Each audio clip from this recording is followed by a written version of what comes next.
کون کون سے ایسے لوگ ہوتے ہیں کہ جن سے ہمیں اوائڈ کرنا چاہیے، ورنہ ان کے ساتھ رہنے سے، ان کے ساتھ بیٹھنے سے، ان کے ساتھ کھانے سے، پینے سے،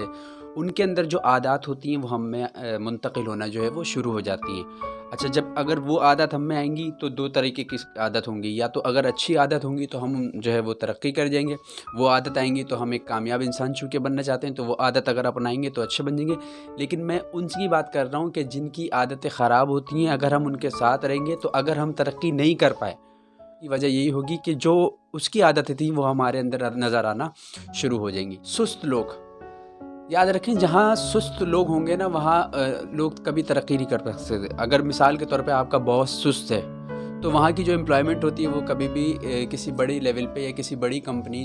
کی شکل میں جو ہے نا اپنی کمپنی کو تبدیل نہیں کر سکتی۔ اس کی وجہ یہ ہوتی ہے کیونکہ باس ہی سست ہے۔ اچھا، جہاں امپلائمنٹ سست ہوتی ہے، یا ایسے لوگ، یا دوست ہے آپ کا وہ بہت سست ہے، آپ اس کے ساتھ بیٹھتے ہیں اٹھتے ہیں، بہت سستی سے کام کرتا ہے، اس کے اندر جو ہے نا انرجی نہیں ہے، تو یاد رکھیں اگر سست لوگوں کے ساتھ آپ بیٹھیں گے تو یقیناً آپ بھی سست ہو جائیں گے، اور آپ اگر بڑا کام کرنا چاہتے ہیں تو آپ بڑا کام کیا، آپ کامیاب ہی نہیں ہو پائیں گے۔ اس کی وجہ یہ ہوگی کہ اس کی جو سستی ہوگی وہ آپ کے اندر بھی داخل ہونا شروع ہو جائے گی، کیونکہ صحبتوں کا اثر ہوتا ہے۔ سست لوگوں کے ساتھ رہیں گے تو آپ بھی سست ہو جائیں گے، تو پھر کچھ بھی کر لیں آپ اپنی خوشیوں کو جو حاصل کرنا چاہتے ہیں وہ حاصل نہیں ہو سکتی۔ دوسری چیز ہوتی ہے انرجی چوسنے والے جو لوگ ہوتے ہیں۔ یہ وہ لوگ ہوتے ہیں کہ آپ سے اتنا کام کرائیں گے، آپ سے اتنا کام کرائیں گے کہ بلا وجہ کی آپ کی جو انرجی ہے وہ ضائع کروا رہے ہوں گے۔ جس کام کے لیے بنے ہیں آپ کی انرجی وہاں انویسٹ نہیں کرائیں گے، بلکہ کسی اور چیز میں جس میں آپ کا انٹرسٹ نہیں ہے وہاں پر آپ کی انرجی کو کھپا دیں گے۔ تو جب آپ کی انرجی کھپ جائے گی تو پھر آپ وہ کام جو کرنا چاہتے ہیں جس میں آپ کا شوق ہے اس میں انرجی بچے گی نہیں۔ تو اسی وجہ سے ایسے لوگوں سے بھی اوائڈ کرنا ضروری ہے، جو اپنے فائدے کے لیے جو لوگ استعمال کرتے ہیں۔ کچھ لوگ آپ کو نظر آئیں گے کہ وہ اپنے فائدے کے لیے آپ کو استعمال کر رہے ہوتے ہیں، آپ کو یوز کر رہے ہوتے ہیں۔ ہوتا کیا ہے کہ اپنے جتنے بھی ان کے کام ہوں گے وہ چاہیں گے کہ آپ کے ذریعے وہ آپ کو کیش کروا کے نکلوا لیں، لیکن اگر آپ وہاں پر کوئی کام کر رہے ہیں، بعض کمپنیز میں اگر آپ جاب کریں گے تو وہاں پر صرف آپ کو یوز کیا جا رہا ہوتا ہے، سکھایا نہیں جا رہا ہوتا۔ جیسے کچھ لوگوں کو دیکھا ہوگا جو نچلے لیول کی جو امپلائمنٹ ہوتی ہے، بیٹا پانی لے آؤ، بیٹا جھاڑو لگا دو، بیٹا چائے بنا دو، بیٹا یہ لے آؤ، بیٹا بینک چلے آؤ، بیٹا یہ چیک کیش کروا کے لے آؤ، بیٹا یہ بل وہاں جمع کرا دو، بیٹا اس کو فوٹو اسٹیٹ کر لو۔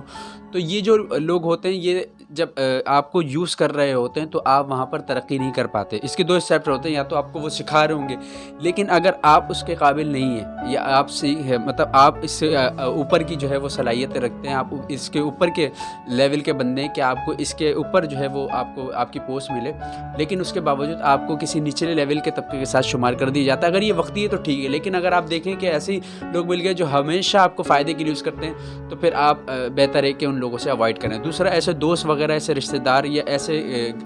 گلی محلوں میں بیٹھکیں لگتی ہیں تو وہاں پر ایسے لوگ ملتے ہیں کہ جو اپنے فائدے کے لیے آپ کو یوز کر رہے ہوتے ہیں۔ تو آپ نے دماغ کو کھول کے اگر سوچیں گے تو آپ کو نظر آنے لگ جائے گا کچھ ہی لمحات میں کہ یہ مجھے میرے فائدے کے لیے بات کر رہا ہے یا اپنے فائدے کے لیے مجھے یوز کر رہا ہے، تو آپ کو پتہ لگ جائے گا۔ چوتھی قسم جو ہوتی ہے وہ حسد، دشمنی، جن کے سینوں میں، جن کے دماغ میں دشمنی بھری ہوئی ہوتی ہے، بدلہ لینے کی آگ بھری ہوئی ہوتی ہے، جل رہے ہوتے ہیں لوگوں سے، دوسرے کی ترقی سے جلتے ہیں۔ دوسرے کی ترقی اگر وہ کر رہا ہے تو اس کے ساتھ مل کر اسی میں جڑ کر ایک جو ہے وہ ٹیم ورک نہیں کریں گے، بلکہ جب میں نہیں بڑھ سکا نا تو یہ بھی نہ بڑھے، اس کو بھی دباؤ، اس کو بھی جو ہے اس کی بھی لیگ پولنگ کرو، اس کی بھی ٹانگیں کھینچو۔ تو حسد کی جو آگ ہے نا، یاد رکھیں کہ نبی کریم علیہ الصلوۃ والسلام نے اس کا منع فرمایا۔ حسد کے لیے جو ہے وہ دنیا میں بھی ناکامی ہے اور آخرت میں بھی ناکامی ہے، تو اس سے بچنا چاہیے اور ایسے لوگوں سے بھی بچنا چاہیے حسد رکھتے ہیں۔ پانچواں جو ہے وہ مظلوم لوگ ہوتے ہیں کہ جن پر ظلم کیا گیا ہو۔ اب یہ ڈھونڈ رہے ہوتے ہیں ایسے لوگوں کو کہ ذمہ دار ٹھہرانے کے لیے کہ اپنی جو ناکامی ہے اس پر، اپنی ناکامی کے ذمہ دار خود نہیں بلکہ دوسروں کو ڈال رہے ہوتے ہیں۔ یہ وہ لوگ ہوتے ہیں، یہ ہمیشہ روتے ملیں گے، ہمارے ساتھ یہ ہو گیا، ہمارے ساتھ وہ ہو گیا۔ تو ان کے ساتھ بھی اگر آپ رہیں گے نا تو آپ کو جو ہے نا تھوڑے دنوں بعد ان کی عادات جو ہے نا وہ آپ کے اندر شامل ہونا شروع ہو جائیں گی، اور آپ کو یہ ریئلائز جب ہوگا جب آپ بہت آگے نکل چکے ہوں گے۔ شروع میں پتہ نہیں لگتا، لیکن جب تھوڑا سا ساتھ رہیں گے تو پھر وہ عادت آپ کے اندر رسخ ہونا شروع ہو جائے گی۔ چھٹا ہوتا ہے خود پسندی۔ خود پسندی یاد رکھیں یہ اپنی تعریفیں کریں، یہ اپنی تعریفیں کرتے ہی نہیں تھکتے۔ تو اگر خود پسند آپ ہو جائیں گے تو یاد رکھیں پھر آپ کام کی طرف آپ راغب نہیں ہوں گے، کام آپ سے نہیں ہوگا، کیونکہ آپ سست لوگوں کے ساتھ بیٹھ رہے ہیں، ان لوگوں کے ساتھ بیٹھ رہے ہیں جو آپ کو اپنے فائدے کے لیے یوز کرتے ہیں۔ جب ان کے ساتھ بیٹھیں گے تو یاد رکھیں آپ انا